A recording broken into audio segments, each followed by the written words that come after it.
Hello and welcome. In this video we are going to focus on three components that we come across in GCSE physics, and those are LEDs, LDRs and thermistors, and we're just going to have a look at a couple of features about them and maybe a couple of uses for each. Now the first one I have here is the LDR, and that stands for light dependent resistor. Sometimes people call it a light sensor, and the symbol for the LDR is this here, which we've come across before in another video, and it might look a little something like this if you saw a picture of it. This picture is not so important for you, but certainly knowing the symbol for it is important. You do need to know that. Now what does a LDR do? Well, you need to know about how the resistance of this changes when you change the light conditions. So if we were to draw a graph, it would look a little something like this. Now obviously we need to label the axes here, so down here we have light intensity, and that means the higher the light intensity the lower the something, and the something over here in this case is the resistance. So at a low light intensity, in other words when it's quite dark, we have a high resistance, and that means we're going to have a low current. So if you've got a high resistance, the current's going to be low, whereas for high light intensities, in other words when it's quite bright, we're going to have a low resistance and therefore a high current. Okay, so that's how this works. Now you could quite easily look at various different kinds of light dependent resistors, or LDRs, and you might get different graphs. So for example, if I took another one that's like different characteristics, you might see that it went a bit more like this. So same pattern but different values for the different light intensities. Okay, so that's an overview of this. The next one to look at is what we call the thermistor, and the thermistor is sometimes called a heat sensor or a temperature sensor, and it looks a little something like this. This symbol you do need to know, and you should be able to label and recognize that. They have various appearances. Here's a couple that I've just drawn out that I've seen before, but that's again not so important.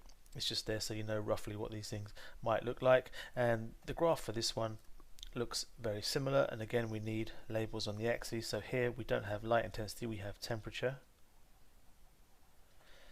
and along the side we have again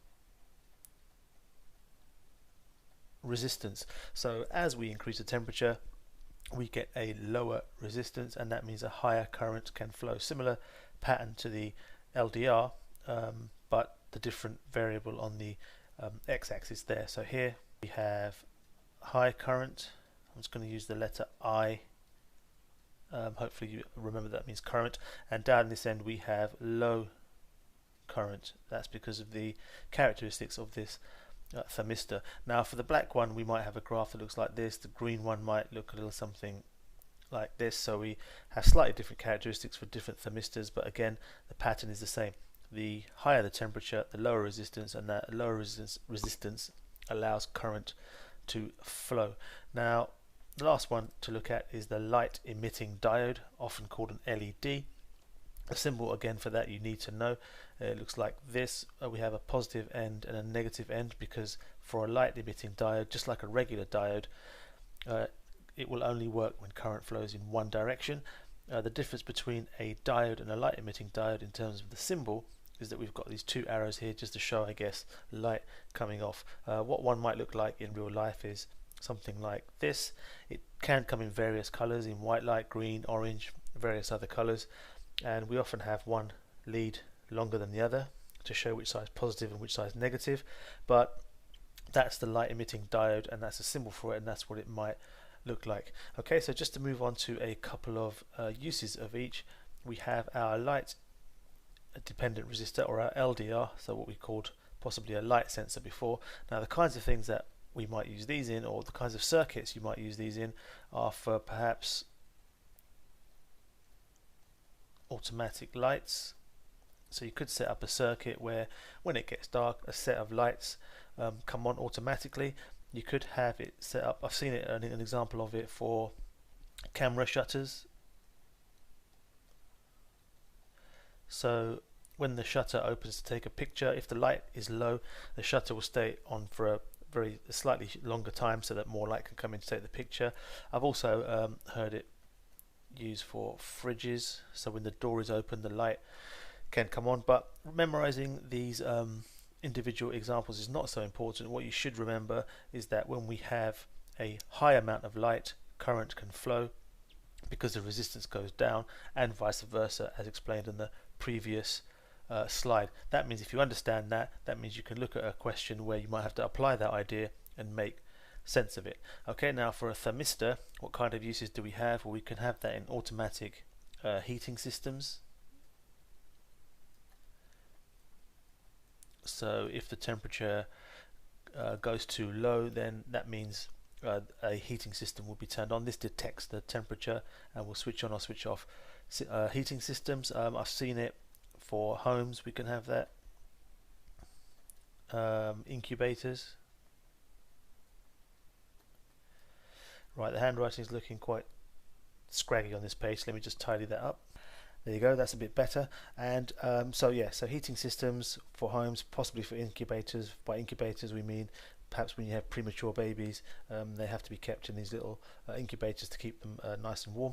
So this can be used for those kinds of things. Now remember, the key point is not to necessarily memorize all the possible uses for these thermistors, but more importantly how they work and how you could apply it to a system that might be new to you. And all you've got to really remember is that the higher the temperature, the lower the resistance, so the more current that can flow, again as described on the previous slide.